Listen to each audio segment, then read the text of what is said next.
On March 19, 1936, a week-long surge of heavy rains and melting snow caused the Merrimack River to overflow its banks. Frigid black waters poured into Lowell streets and over 2 days kept rising. Sections of Centerville, downtown, Lower Belvedere, and the Highlands disappeared underwater. 70 years later, residents are still telling their stories. They are the flood's backwash of human endurance.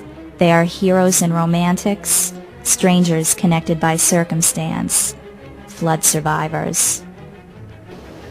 Actually, this flooding was almost around 2 weeks. A week and a half to 2 weeks. Because you had the first crest, which drove them out of Rosemont. Then the waters receded enough so they could go back. And then the real deluge came down, and they were up for a few days, several days, I guess.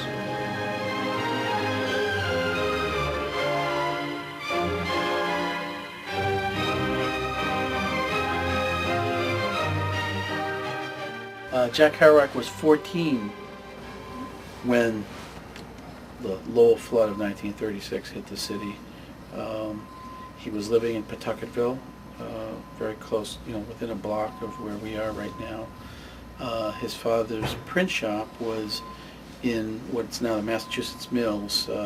Some people used to refer to that building as 95 Bridge Street, and the print shop was flooded out, and that turned out to be a pivotal event in the life of the Kerouac family because his father never really recovered sort of economically from that.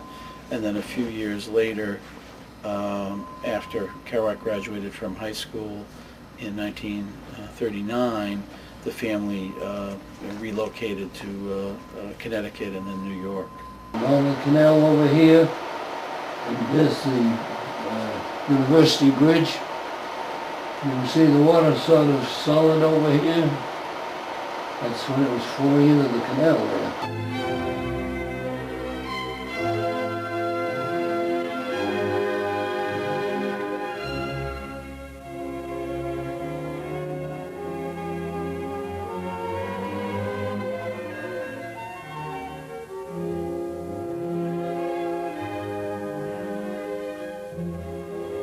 In gray afternoon, my mother and I, it was the first no school afternoon, took a walk to see why there was no school. The reason was not given, but everybody knew it was going to be a flood. There were a lot of people on the shore at Riverside Street where it meets the white bridge near the falls. I had every measurement of the river keen etched in my mind along the rock of the canal wall.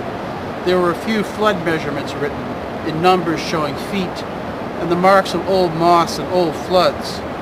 This is the basin of the Merrimack where the water of the flood waters really pooled. This is actually called the Great Bunt. It's a name that naturalists refer to when they talk about this bend in the river here. And across is where the dump was that Kerouac writes about. And beyond that, the Rosemont section of Pawtucketville, the neighborhood there, that was one of the most flooded areas.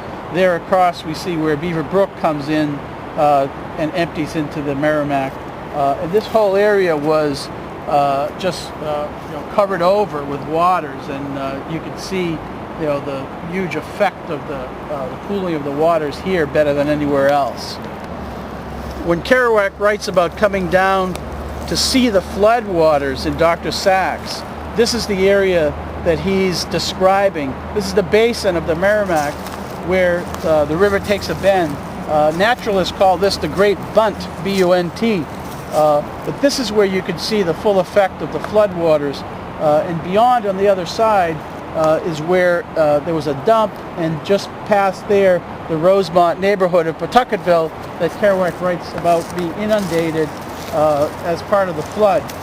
So when he talks about coming down here and seeing the great quarter-mile kind of expanse between the two banks and then the pooling of the waters, this is the area that he's writing about. And then we see the Beaver Brook comes in at that section across and empties into the Merrimack River.